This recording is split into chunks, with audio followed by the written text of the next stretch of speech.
ایک طریقہ تو یہ ہے، اور یہ بڑا ہی مفید طریقہ ہے، کیونکہ اس ایک طریقے میں فائدے بہت زیادہ ہیں، وہ یہ کہ آدمی خلوت میں بیٹھ کر ابھی توبہ نہیں کر رہا، ابھی توبہ کی رغبت پیدا کر رہا ہے اپنے اندر کہ مجھے توبہ کرنی چاہیے، خلوت میں بیٹھ کر اللہ تعالی کے اس بندے پر، جو بندہ سوچ رہا ہے اللہ تعالی کے اس بندے پر احسانات کو یاد کرے، اللہ تعالیٰ کے مجھ پر کتنے احسانات ہیں، سر سے لے کر پاؤں تک، ظاہری باطنی، جسمانی روحانی، خلوت و جلوت کے، نشست و برخاست کے، اپنی فیملی کے اعتبار سے، دوستوں کے اعتبار سے، ملک کے اعتبار سے، ہر اعتبار سے اپنے اوپر اللہ تعالیٰ کے احسانات یاد کریں۔ جیسے ایک معمولی سا تو یہ بھی ہو سکتا ہے، جو معمولی نہیں حقیقتاً تو بہت بڑا ہے لیکن کرنے کے اعتبار سے معمولی۔ اگر اللہ تعالیٰ ہمیں آنکھیں نہ دیتا تو ہم اندھے ہوتے، یہ پوری دنیا جو ہم دیکھ رہے ہیں اس میں ایک ٹکے کی چیز بھی نہیں دیکھ سکتے اگر آنکھیں نہ ہوتی، کان نہ ہوتے تو بہرے ہوتے، دماغ نہ ہوتا تو پاگل ہوتے، ہوا نہ ہوتی تو سانس نہ لیتے، سانس نہ لیتے تو مر جاتے، پانی نہ ہوتا تو پیاس سے مر جاتے، رزق نہ ہوتا تو بھوکے مر جاتے۔ آنکھیں دی دیکھ رہے ہیں، کان دیے سن رہے ہیں، عقل دی ہے سمجھ رہے ہیں، ہوا دی ہے سانس لے رہے ہیں، رزق دی ہے کھا رہے ہیں، سر سے پاؤں تک ایک ایک انگ میں، ایک ایک عضو میں اللہ تبارک و تعالی نے لاکھوں نعمتیں رکھی ہوئی۔ وَإِن تَعُدُّوا نِعْمَةَ اللَّهِ لَا تُحْصُوهَا، اگر تم اللہ کی نعمتوں کو گننا چاہو تو شمار نہیں کر سکتے، اگر تم اللہ کی نعمتوں کو گننا چاہو تو شمار نہیں کر سکتے، اللہ تعالیٰ کی اتنی نعمتیں ہیں۔ تو اب اپنے اوپر اللہ تعالیٰ کی ایک ایک نعمت کو یاد کرے اور اپنی ایک ایک نافرمانی کو یاد کرے کہ نعمت کے بدلے میں فرما برداری ہونی چاہیے، نعمت کے بدلے میں شکر ہونا چاہیے، نعمت کے بدلے میں اطاعت ہونی چاہیے، نعمت کے بدلے میں خشوع ہونا چاہیے، نعمت کے بدلے میں دل میں عاجزی ہونی چاہیے، نعمت کے بدلے میں دل جھک جانا چاہیے، اور یہاں نافرمانی ہو رہی۔ اللہ تعالیٰ نے نعمت دی اور میں نماز نہیں پڑھ رہا، اللہ تعالیٰ نے نعمت دی میں روزے نہیں رکھ رہا، اللہ تعالیٰ نے نعمت دی میں ذکر اللہ نہیں کرتا، اللہ تعالیٰ نے نعمت دی میں فرائض کی ادائیگی نہیں کرتا، اللہ تعالیٰ نے نعمت دی میں گناہوں میں پڑا ہوں، اللہ تعالیٰ نے نعمت دی میں فلاں فلاں گناہ کر رہا ہوں۔ تو یوں اگر آدمی تھوڑا اپنا محاسبہ کرے، اللہ تعالیٰ کی نعمتیں شمار کرے اور اپنے گناہوں اور اپنی نافرمانیوں کو گننا شمار کرے، تو نتیجہ یہ ہوگا کہ آخر میں دل میں شرمندگی پیدا ہوگی، اور یہ شرمندگی آدمی کو توبہ کی طرف لے کے جائے۔ تو یہ ایک طریقہ دل میں توبہ کی رغبت پیدا کرنے کا، اور اس کا دوسرا فائدہ یہ ہوتا ہے کہ جب بندہ اللہ تعالیٰ کے احسانات کو ایک ایک کر کے یاد کرتا ہے تو اللہ تعالیٰ کی عظمت بھی دل میں بڑھتی ہے، اللہ تعالیٰ کی محبت میں بھی اضافہ ہوتا ہے۔ تو یہ اللہ تعالیٰ کی محبت حاصل کرنے کا طریقہ بھی۔ دوسرا یہ گناہوں کی وعیدیں اور جہنم کے عذاب بار بار پڑھے، سنے اور سوچے، گناہوں کی وعیدیں اور جہنم کے عذاب بار بار پڑھے، سنے اور اس پر سوچے۔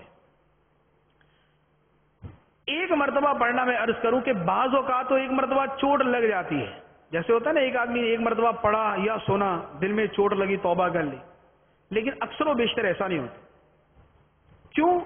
اس لیے کہ دل پر زنگ کی تہ بڑی گہری ہو چکی، پرت پہ پرت چڑھتے گئے، تہ پر تہ چڑھتی گئے، خول پہ خول چڑھتے گئے۔ اب وہ گناہوں کی تہیں اور وہ میل کے خول وہ محض ایک مرتبہ پڑھنے اور سننے سے دور نہیں ہوتے۔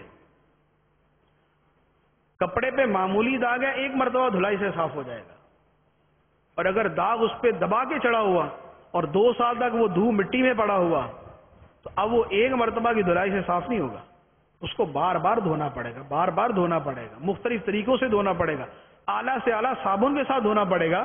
تو دلوں پر جو گناہوں کی تہیں اور میل کے خول چڑھے ہوئے وہ محض ایک مرتبہ جہنم کا عذاب پڑھ کر یا سن کر یا گناہوں کی وعیدیں پڑھ کر یا سن کر وہ فوری طور پہ عام طور پہ دور نہیں ہوتا، اس کو بار بار پڑھنے کی حاجت ہوتی، دل میں وہ جاگوزی ہو جائے، اتنا جاگوزی ہو جائے کہ جب گناہ کی طرف ہاتھ بڑھنے لگے تو وعیدوں کی پوری فہرست جو ہے وہ دماغ میں آ جائے، جہنم کے عذاب کی پوری فہرست دماغ میں آ جائے، اب گناہ سے بچنا آسان ہوگا، اور اب آدمی توبہ کی طرف آ گیا کہ اب مجھے توبہ کرنی چاہیے۔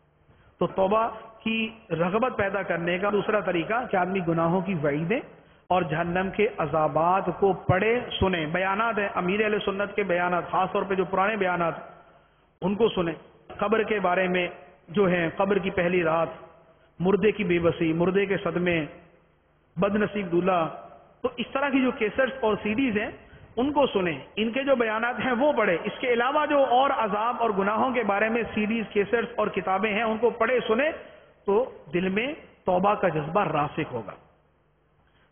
تیسرا طریقہ جو مشاہدتاً اور تجربتاً نہایت ہی مفید ہے، جو میں نے پہلے بھی عرض کیا کہ توبہ کرنے والوں کی صحبت میں بیٹھے، اچھے ماحول میں بیٹھے، اچھی صحبت میں بیٹھے۔ جتنا اثر اس طریقے سے ہوتا ہے عام طور پر دوسرے طریقوں سے نہیں ہوتا، کہ آدمی جب نیک اجتماع میں بیٹھتا ہے، جیسے دعوت اسلامی کے ہفتہ وار اجتماع ہے، جب آدمی ان میں بیٹھتا ہے، بیان سنتا ہے، ذکر کرتا ہے، دعا مانگتا ہے، اب اس کے ارد گرد سارے کے سارے توبہ کر رہے ہیں، سارے گناہوں سے معافی مانگ رہے ہیں، سارے اپنے گناہوں پہ رو رہے ہیں، سارے گناہوں کی مغفرت مانگ رہے ہیں۔ اس مجموعی جو ماحول کا اثر ہوتا ہے اور اس پر جو اللہ تعالیٰ کی برکت اور رحمت اترتی ہے کہ جہاں 40 مسلمان جمع ہوتے ہیں وہاں ایک اللہ کا ولی ہوتا ہے، تو جہاں پر 4000 سے 10,000 افراد جمع ہو وہاں پر کتنے پتہ نہیں اللہ تعالیٰ کے ولی موجود ہیں، تو جہاں پر اتنے اولیاء موجود ہوں تو ان کے قرب اور ان کی صحبت کے اندر جب آدمی بیٹھا ہوتا ہے، وہ سارے دعا مانگ رہے ہوتے، تو اس وقت جو دل کی کیفیت ہوتی ہے وہ آدمی کو توبہ کی طرف لے کے جاتی، کیونکہ توبہ جو ہے ایک نور ہے جو دل میں اترتا ہے، ایک کیفیت ہے جو دل میں پھیلتی ہے، ایک شرح صدر ہے جس سے دل کھل جاتا ہے، جس سے دنیا میں زہد اور آخرت سے محبت پیدا ہوتی ہے۔ تو نیک ماحول، نیک صحبت، اچھا ماحول، اچھی صحبت جو ہے یہ توبہ کی طرف لے جانے والی۔ تو یہ چھٹا باطنی عمل تھا جس کی کچھ تفصیل عرض کی ہے۔ اس کے علاوہ مزید اور بہت سارے باطنی اعمال ہیں، مجموعی طور پہ ان کی تعداد جو ہے وہ تقریباً 40 کے قریب ہے، اور اسی طرح جو باطنی گناہ ہیں ان کی تعداد بھی 40 کے قریب، باطنی گناہ ان کی تعداد بھی 40 کے قریب۔ اور ایک اور اعتبار سے اس کی تقسیم ہے جسے ایمان کی شاخیں کہتے ہیں، شعاب الایمان، ایمان کی شاخیں، جو سرکار مدینہ صلی اللہ تعالی علیہ وسلم نے ارشاد فرمایا کہ ایمان کے 70 سے زیادہ شعبے ہیں، جن میں سب سے افضل شعبہ ہے لا الہ الا اللہ، سب سے افضل شعبہ ہے لا الہ الا اللہ، اور جو سب سے نیچے کا شعبہ ہے وہ ہے مسلمان کے راستے سے تکلیف دہ شے کو ہٹا دینا۔ اور اسی کے ساتھ فرمایا کہ حیا ایمان کا مرکزی شعبہ ہے، حیا ایمان کا مرکزی شعبہ ہے۔ اللہ سے حیا یہ ہے کہ اللہ تعالیٰ سے حیا کی وجہ سے آدمی اس کی نافرمانی چھوڑ دے۔ تو یوں جو ہے وہ 70 سے زیادہ شعبے ہیں، بعد نے 72، بعد نے اس سے کچھ زائد کہے، تو ان سب کی جدا گانا تفصیل ہے۔ ان میں محض جو ہے وہ 6 چیزیں میں نے اختصار کے ساتھ عرض کی ہیں، ان میں بھی نہایت ہی مختصر، محض صرف تعریف اور اس کے حصول کا طریقہ، یہ دونوں چیزیں اس کے بارے میں عرض کی ہیں۔ اللہ تبارک و تعالی ہمیں باطنی نیک اعمال اختیار کرنے اور باطنی گناہوں سے بچنے کی توفیق عطا فرمائے، آمین، بجاہ النبی الامین صلی اللہ تعالی علیہ وسلم۔ السلام علیکم۔ وعلیکم السلام۔ حضرت یہ آپ نے جو 7واں پوائنٹ بتایا نا غیر اللہ کی طرف التفات سے بچنا ہے، اس کے بارے میں تھوڑی تفصیل بتا دیں۔ تقوی کا 7واں درجہ تھا غیر اللہ کی طرف التفات سے بچنا۔ بیسیکلی سب سے بڑی تفصیل اسی کی ہے، اور اس سے قصدن جو ہے وہ اس کو میں نے ترک کیا تھا، کیونکہ ہمارے لیے جو پہلے درجات ہیں اس میں سب سے پہلا درجہ تو الحمدللہ ہر مسلمان کو حاصل ہے، کفر و شرک سے بچنا، دوسرا درجہ بد عقیدگی سے بچنا، یہ ہر صحیح العقیدہ سنی مسلمان کو حاصل ہے۔ اس کے بعد کے درجات جو ہیں گناہ کبیرہ اور صغیرہ اور شبہات سے بچنا، تو ہمیں تو عام طور پہ اسی کی پڑی ہوتی ہے کہ یہی والا جو ہے وہ تقوی کا درجہ حاصل ہو جائے تو یہ بہت بڑی بات ہے۔ تو تقریر مباحات اور اس کے بعد غیر اللہ کی طرف التفات سے بچنا، یہ تو بہت اعلیٰ درجے ہیں۔ غیر اللہ کی طرف التفات سے بچنا یہ اولیاء کرام کی اصطلاح ہے۔ اس کے آگے پھر درجات ہوتے ہیں، فنا فی اللہ، بقا باللہ۔ آگے اس میں پھر مختلف اولیاء کرام کی اپنی اپنی اصطلاحات ہیں، جس میں کچھ فرق ہوتا ہے، بعض اوقات محض جملوں میں فرق ہوتا ہے، حقیقت سب کی ایک ہوتی ہے، اور بعض اوقات ان میں جوہری طور پر بھی فرق ہوتا ہے۔ غیر اللہ کی طرف التفات سے بچنے کا جو ہمارے لیے ایک عام فہم سا معنی ہے ہمارے اعتبار سے، وہ یہ ہے کہ کوئی بھی قول اور فعل خالصتاً اللہ تعالی کی رضا ہی کے لیے ہو، اس میں اصلاً جو ہے وہ کسی طرح کا کوئی دنیاوی شائبہ نہ ہو، یعنی ہمارا جو کامل درجے کا اخلاص اور اعلیٰ درجے کی توحید اور ایمان کا جو بلند ترین درجہ ہوگا وہ غیر اللہ سے التفات کی طرف ہوگا۔ غیر اللہ سے التفات کا یہ مطلب نہیں کہ آدمی دنیاوی امور چھوڑ دے، آدمی دنیاوی کام چھوڑ دے، کیونکہ سب سے بہترین نمونہ سرکار دو عالم صلی اللہ تعالی علیہ وسلم کی ذات مبارک۔ پھر اسی مرتبے پر غیر اللہ کی طرف التفات سے بچنا، اسی کے اندر انبیاء کرام علیہم السلام کے بعد سب سے بلند مرتبہ سیدنا صدیق اکبر رضی اللہ تعالیٰ عنہ، عمر فاروق رضی اللہ تعالیٰ عنہ، عثمان غنی رضی اللہ تعالیٰ عنہ، حضرت علی المرتضی شیر خدا رضی اللہ تعالیٰ عنہ۔ اور یہ بزرگ اپنے سارے کام کرتے تھے، ان کی فیملیز بھی تھیں، ان کے گھر بھی تھے، ان کے کاروبار بھی تھے، نظام سلطنت بھی تھی، لیکن ان کا سب کچھ جو بھی تھا وہ اللہ کے لیے تھا۔ اب اللہ ہی کے لیے سب کچھ ہے، اس کی نشانی کیا؟ دنیا پاس ہونا، دنیا پاس ہونا یہ دنیا نہیں ہے، دنیا میں دل لگانا یہ دنیا ہے۔ سیدنا صدیق اکبر رضی اللہ تعالی عنہ نے غزوہ تبوک کے موقع پر اپنے گھر کا سارا سامان اللہ تعالی کی راہ میں دے دیا، تو ظاہری اعتبار سے تو سامان دنیا موجود ہے، لیکن اس سامان کی طرف التفات نہیں، حظ نفس کے لیے، اپنے نفس کے لیے اس کی طرف التفات نہیں، اس لیے سارا اٹھا کے اللہ تعالیٰ کی راہ میں دے دی۔ عمر فاروق رضی اللہ تعالیٰ عنہ نے آدھا مال دیا، آدھا رکھ لیا، جو آدھا دیا وہ اللہ کی راہ میں، اور جو آدھا رکھا وہ اپنے گھر والوں کے شرعی حقوق پورے کرنے کے لیے، نفس کے لیے وہ بھی نہیں۔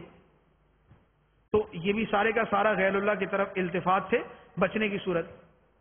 اسی طرح صحابہ کرام جنہوں نے اللہ تعالیٰ کی راہ میں اپنی جانیں قربان کر دی، تو اب اگر غیر اللہ کی طرف التفات ہو تو سب سے پہلے تو اپنی طرف التفات ہوتا ہے آدمی، اور جس نے اپنی جان ہی اللہ کی راہ میں دے دی تو یہ علامت ہے اس بات کی کہ اس کا التفات غیر اللہ کی طرف نہیں بلکہ اللہ کی طرف۔ اس لیے ایک بزرگ نے فرمایا کہ میں کوئی لقمہ نہیں کھاتا جب تک اس کے بارے میں نیت نہیں کر لیتا کہ یہ لقمہ میں اللہ کی خاطر کھا رہا، اور میں پانی کا گھونٹ نہیں پیتا جب تک میں اس کے بارے میں نیت بنا نہیں لیتا کہ یہ پانی کا گھونٹ میں اللہ کے لیے پی رہا۔ تو اب جس کا کھانا اس لیے کہ عبادت پہ قوت، جس کا کھانا اس لیے کہ نیکی کی دعوت دینے میں آسانی، جس کا پینا اس لیے کہ شریعت نے حکم بھی دیا اور اس کی وجہ سے کاموں میں بھی آسانی، تو اب جس کا کھانا اور جس کا کھانا چھوڑنا دونوں اللہ کے لیے، جس کا کوئی کام کرنا اور کام نہ کرنا اللہ کے لیے، جس کا کسی سے محبت کرنا اور کسی سے نفرت کرنا اللہ کے لیے، جس کا کسی کو دینا اور کسی کو نہ دینا اللہ کے لیے، جو حدیث مبارک میں فرمایا گیا کہ جس میں 3 چیزیں پائی گئیں اس نے اپنا ایمان کامل کر لیا، اللہ کی خاطر محبت اور اللہ کی خاطر نفرت، اللہ کی خاطر دینا اور اللہ کی خاطر کسی کو نہ دینا، یہ ایک چیز ہے، بقیہ چیزیں اس کے علاوہ ہے۔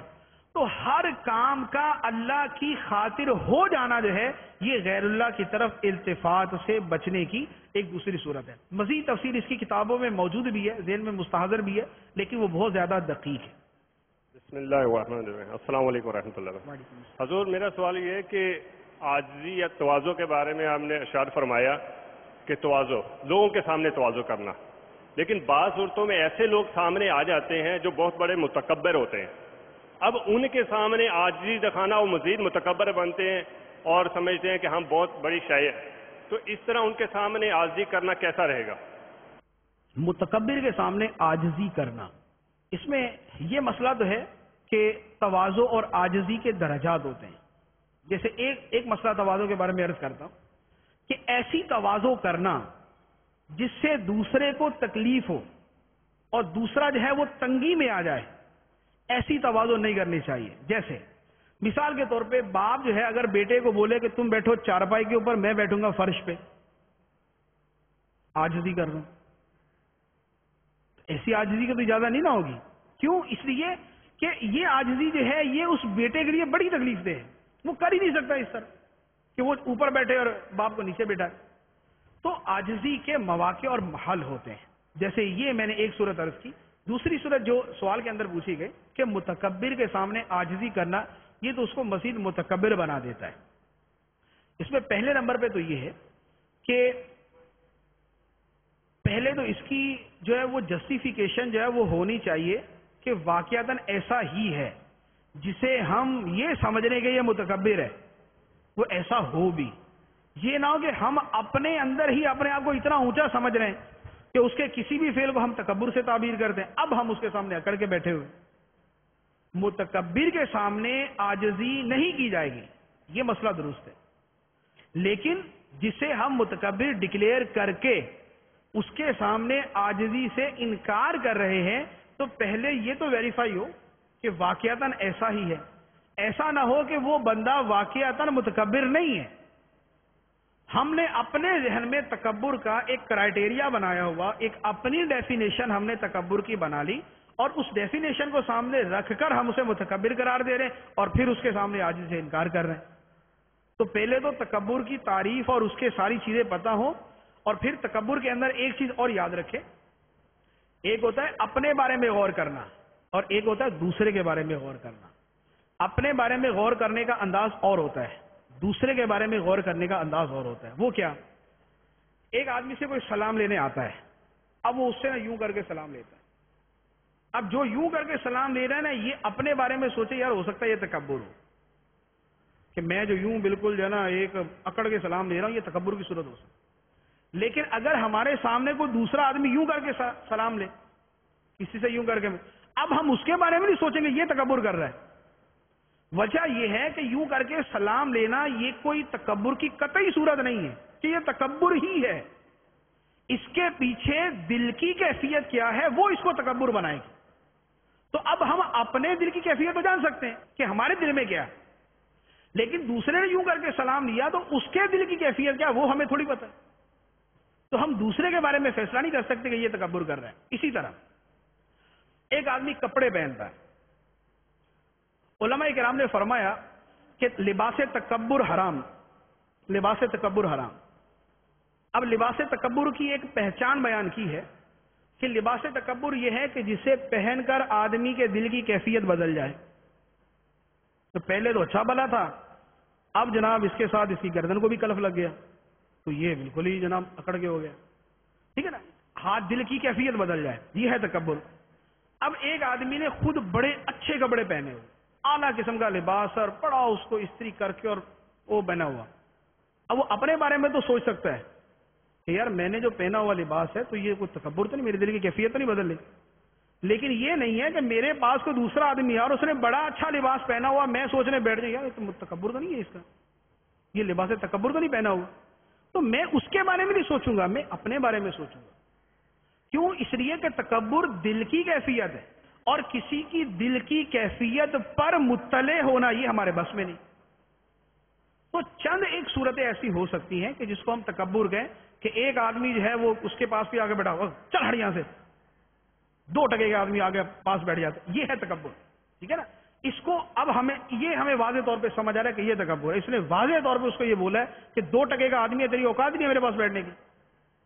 یہ تکبر کی ایسی یقینی صورت ہے کہ اب ہم اس کو کہہ سکتے ہیں یار یہ تکبر ہے. اب یہ متکبر ڈکلیئر کر دیا. اب اس کے بعد اب ہمارا وہ مرحلہ شروع ہوتا ہے جو سوال کے اندر پوچھا گیا کہ اب اس کے سامنے عاجزی کریں یا نہیں کریں, کہ اگر اس کے سامنے بھی ہم یوں کر کے ملیں گے تو یہ اور چوڑا ہو کے بیٹھ جائے گا. اور یہ جو اس نے 2 بندوں کو دھتکارا تھا اور اس کو ایک اور بندہ آ کے یوں کر کے مل رہا ہے تو یہ تو اور فرعون بن جائے گا کہ بھئی جب میرے سامنے لوگ آ کے یوں ملتے ہیں تو پھر تو اس کا مطلب ہے میری شان بلند ہے. اب یہ اور متکبر ہو کے بولے, یہ ہے متکبر. اب اس کے سامنے عاجزی نہیں کی جائے گی, اس کے سامنے یہی ہے السلام علیکم اور کیسے ہیں آپ جناب, ٹھیک ہیں آپ, اس کو پھر طریقے سے بات کی جائے گی. تو یہ جو مرحلے ہیں اس کا خیال کرنا ضروری ہے کہ ہم جس شے کو تکبر سمجھ رہے ہیں وہ ایسا ہے بھی یا نہیں. اب جیسے ایک عام سی چیز آپ کو میں عرض کروں جس کو ہم اکثر و بیشتر کہتے ہیں یار بڑا متکبر آدمی ہے. اب وہ کیا ہے, کوئی آدمی ملنا پسند نہیں کرتا, کوئی آدمی دوسروں سے ملنا پسند نہیں کرتا, حتی الامکان جو ہے نا وہ تنہا ہی رہتا ہے. اس سے کوئی ملتا بھی ہے نا تو السلام علیکم, وعلیکم السلام, خیریت سے, ہاں اللہ کا شکر, تو کام ہے نہیں, ٹھیک, اجازت, ٹھیک. بڑا متکبر آدمی ہے, سلام نہیں کیا, حال پوچھا, فارغ کر دیا, اتنی نواب کی اولاد ہے. یہ تکبر کی وہ صورت ہے جس کا فتویٰ ہر ایک پہ جڑا جاتا ہے, بڑا متکبر آدمی. یعنی یہ وہ ہے کہ جس کو تو ہر تیسرے بندے کے ساتھ ہم کہتے ہیں نا یار بڑا متکبر آدمی, یعنی جو ہمیں لفٹ نہ کرائے وہ متکبر, جو ہمیں لفٹ نہ کرائے وہ متکبر. اب وہ بندہ کتنا مصروف ہے, اس کا وقت کتنا قیمتی ہے, اس کو کیا کام کرنا ہے, اس کے ساتھ کیا مسائل ہیں, اس کی مصروفیات کتنی ہے, اس کا ہمیں کوئی پتہ نہیں. اب یہ وہ چیز ہوتی ہے کہ جو ہم ذمہ داروں کے بارے میں بولتے ہیں کہ اب ہمیں یہ ہوتا ہے کہ ذمہ دار کو فون کیا وہ ہمارا فون اٹینڈ کرے ہی کرے, ہم اس کے گھر گئے دروازہ کھٹکھٹایا وہ ہمیں بلائے, ہم نے اس کو رات چلتے روکا وہ رکے ہی رکے, ہم نے اس سے بات کی وہ جواب دے ہی دے. اب اگر فون کیا ریسیو نہیں کیا, 3 مرتبہ کیا نہیں ریسیو کیا, بڑا متکبر آدمی فون ہی نہیں سنتا. یہ بدگمانی, یہ حرام بدگمانی. کسی کے جب وہ کسی سے وقت مانگا, اس نے کہا معذرت یار میرے پاس نا ٹائم نہیں ہے اور میرے پاس وقت نہیں ہوتا, بڑا متکبر آدمی, یار ملتا ہی نہیں. یہ حرام بدگمانی, اس میں تو اتنے لوگ مبتلا ہیں, اتنے لوگ مبتلا ہیں. ہر بڑے آدمی کو پتا ہے کہ اس کے ساتھ یہی ہوتا ہے کہ وہ بڑا آدمی بڑا تبھی ہوتا ہے جب وہ اس کی کوئی مصروفیت ہوتی, جب اس نے کچھ کیا ہوتا ہے یا کر رہا ہوتا ہے تبھی وہ بڑا بنتا ہے. تو اب اس کی مصروفیت, اس کے کام, اس کے مسائل, اس کی ضروریات, اس کا وقت, اس کے کام, سارا کچھ ہے. اب ایک فارغ آدمی آگے بولے کہ نہیں جناب میں جو میرے 100 آدمی بھی ملنے آئے ہیں تو 100 کے, یعنی وہ بڑا آدمی کیا ہونا چاہیے, یا جس کو ہم نیک آدمی کہتے ہیں وہ ہونا چاہیے, وہ جس کو کہتے ہیں نا مٹی کا مادو, یعنی مٹی کا پتلا ہونا چاہیے. اس کو کوئی تھپڑ مار دے وہ تب بھی ویسے کا ویسے رہے, اس کا کوئی ہاتھ کھینچ دے تب بھی ویسے کا ویسے رہے, اس کے کپڑے کھینچ دے وہ تب بھی ویسے کا ویسے رہے. تو نیک آدمی اس کو نہیں کہتے. نیک آدمی بھی انسان ہی ہوتا ہے, اس کی بھی ضروریات, اس کی بھی فیملی, اس کے بھی بیوی بچے, اس کے بھی کام, اس کے بھی کاج, اس کی بھی دنیا, اس کی بھی کمائی, اس کا بھی کاروبار, اس کے بھی سارا کچھ ہوتے ہیں. تو اب ان چیزوں پر ہر ایک کو متکبر ڈکلیئر کر کے یہی کہتے رہنا یار یہ متکبر ہے, ملنا پسند نہیں کرتا, یہ سراسر اس بندے پر بھی ظلم ہے کہ جس کو متکبر قرار دے دیا, اور اپنے اوپر بھی ظلم ہے کہ بدگمانی کر کے حرام کے مرتکب ہوئے. تو متکبر کے سامنے عاجزی نہیں کی جائے گی, یہ ٹھیک ہے. لیکن جو میں نے تفصیلات عرض کی ہے نا, ان کو پیش نظر رکھتے ہوئے کہ ایک آدمی سے آپ نے وقت مانگا, اس نے نہیں دیا, ٹھیک ہے, کیوں, بڑا متکبر آدمی. اب وہ آپ سے وقت مانگ رہا تو آپ اکڑے کھڑے, بھائی ہم نے مانگا تو ہمیں کون سا دیا تھا, جاؤ بھی ہمارے پاس بھی ٹائم نہیں ہے. تو میرے بھائی تم فارغ ہو, وہ مصروف ہے. تم نے وقت مانگا تھا وہ مصروف تھا, یا اس وقت مصروف تھا, وہ مانگ رہا, تم تو فارغ ہو, تم تو ٹائم دے دو اس کو. تو اس نے تکبر نہیں کیا, تم نے تکبر کیا. کہ تم تو یہ کہہ کر کہہ رہے ہو نا کہ التکبر مع المتکبر عبادت, کہ متکبر کے ساتھ تکبر کرنا عبادت ہوتا ہے. تو آپ تو اپنے تکبر کو عبادت سمجھ کے کر رہے ہیں, اور اس غریب آدمی کے جائز کام کو تکبر کہہ رہے ہیں. تو یہ تفصیلات بڑی باریک ہوتی ہیں, باطنی معاملات بہت دقیق ہوتے ہیں, دوسرے کے معاملے میں پڑھنا خطرناک ہوتا ہے. مدینہ حضور, ابھی ہم نے بیان میں سنا کہ اگر کسی دوسرے کی غیبت کی اور اس کو معلوم ہو گیا تو ہمیں اس سے معافی مانگنا پڑے گی, اور اگر اس کو معلوم نہیں ہو سکا تو ہمیں اس کے لیے استغفار کرنا پڑے گا. تو یہ استغفار کرنا کیا ہوگا؟ اس کے لیے استغفار کرنا پڑے گا. استغفار کا معنی ہے مغفرت طلب کرنا. تو مغفرت طلب کرنے کا مطلب یہ ہوا کہ جس کی غیبت کی اور اسے معلوم نہیں ہوا تو ہم اس کے لیے کہیں گے کہ اے اللہ اس کی مغفرت فرما, اے اللہ اس کی مغفرت فرما, اے اللہ اس کی مغفرت, اے اللہ اس کے گناہ معاف فرما. تو اس کے لیے ہم گناہوں کی معافی کی دعا مانگیں گے. یہ استغفار ہے. السلام علیکم ورحمۃ اللہ وبرکاتہ. وعلیکم السلام. حضور آپ نے ابھی فرمایا کہ حسن ظن رکھنا کسی کے بارے میں, اگر کوئی ہے ہی بد عقیدہ تو اس کے بارے میں حسن ظن رکھنا کیسا؟ حسن ظن جو ہے یہ پورا چیپٹر ہے, اور اس کے مقابلے میں بدگمانی یہ بھی ایک پورا چیپٹر ہے. اس کے لیے آسان طریقہ تو میں عرض کروں کہ مکتبۃ المدینہ کی المدینہ العلمیہ کی لکھی ہوئی کتاب ہے بدگمانی کے بارے میں. بدگمانی تو اس کتاب کا مطالعہ فرما لے, اس میں اس کے سارے درجات لکھے ہوئے ہیں کہ کون سی جوازی صورت ہے, کون سی عدم جواز کی صورت, کس کے بارے میں حسن ظن رکھ سکتے ہیں, کس کے بارے میں حسن ظن نہیں رکھ سکتے. اس میں یہ جو سوال ہے کہ بد مذہب اور گمراہ کے بارے میں حسن ظن رکھنا, تو مسئلہ یہ ہے کہ حسن ظن رکھنے کا جو پہلو اور شعبہ ہے وہ اور ہے. وہ یہ ہے کہ کسی آدمی کا کوئی فعل ہے اور اس کے بارے میں ہم یہ سمجھیں کہ یہ اچھا کر رہا ہے یا برا کر رہا ہے. ایک آدمی کو ہم نے کوئی کام کرتے دیکھا, یا جیسے کسی کے گھر کے پاس سے گزرے تو اندر سے جو ہے وہ گانے کی آواز آ رہی. اب ہم یہ گمان کریں کہ یار یہ جو بھائی صاحب ہے نا یہ گانے سن رہے ہیں, یہ صحیح گانے سن رہے ہیں, تو یہ اس کے بارے میں بدگمانی, کیونکہ ضروری نہیں ہے کہ وہ گانے سن رہا. ہو سکتا ہے کہ جس کے بارے میں ہم سوچ رہے ہیں وہ نہ سنا کو دوسرا سن رہا. گھر میں ایک ہی فرد تو نہیں ہوتا, 4 فرد ہیں, تو دوسرا سن رہا. ہم پرٹیکولر جو ہے اسی کے بارے میں بدگمانی کر. یا ہو سکتا ہے کہ بعض اوقات جو ہے وہ جیسے ہمارے ہاں جو ہے وہ مشاہدے کے اندر بھی ہے کہ بعض اوقات جو ہے وہ کیا نام ہے, مدنی چینل ایک اس کے نمبر کے اوپر ہے, جب نمبر چلا تو نمبر ہی پیچھے والوں نے چینج کر دیا, وہاں کچھ اور ہی لگا ہوگا, اور جس لمحے وہ آیا اس لمحے ہم گزر رہے ہیں وہاں سے, اسی لمحے ہماری کان میں آواز پڑی اور ہم سمجھے بیٹھے کہ بھئی یہ تو گانے سن رہے, اور وہ غریب واقعات مدنی چینل کے لیے بیٹھا ہو. تو یہ بدگمانی. تو اب اس کا تعلق بد عقیدگی اور بد مذہبیت کے ساتھ نہیں ہے, کیونکہ جو بد مذہب ہے وہ بد مذہب ہے, وہ اس کا اپنا ایک دائرہ کار ہے, اس کا تعلق عقیدے کے ساتھ. یہ حسن ظن رکھنا یا بدگمانی کرنا اس کا تعلق جو ہے وہ دوسرے شعبے کے ساتھ. تو بدگمانی, ہاں اس میں اور چند ایک پہلو ہوتے ہیں جن کی تفصیل جو ہے وہ اعلیٰ حضرت علیہ الرحمہ نے بیان فرمائی ہے کہ حتی الامکان نیک آدمی سے حسن ظن اتنا زیادہ ہوتا ہے, برے آدمی سے حسن ظن اتنا کم ہو جاتا ہے, گمراہ آدمی سے حسن ظن اس سے زیادہ کم ہو جاتا ہے. تو اب یہ حسن ظن کے درجات کے اعتبار سے کمی ہو سکتی ہے کہ گمراہ آدمی کے بارے میں وہ حسن ظن نہیں ہو سکتا جو نیک اور صحیح العقیدہ آدمی کے بارے میں ہے. تو فی نفسی ہی جو حسن ظن یا بدگمانی ہے اس کو اپنے درجے کے اندر دیکھا جائے گا. تو اس کو جو ہے وہ بد مذہبیت وغیرہ کے ساتھ جو ہے وہ نہ جوڑا جائے کہ کوئی گمراہ ہے وہ اپنی جگہ گمراہ ہے, وہ متکبر ہے وہ اپنی جگہ متکبر ہے.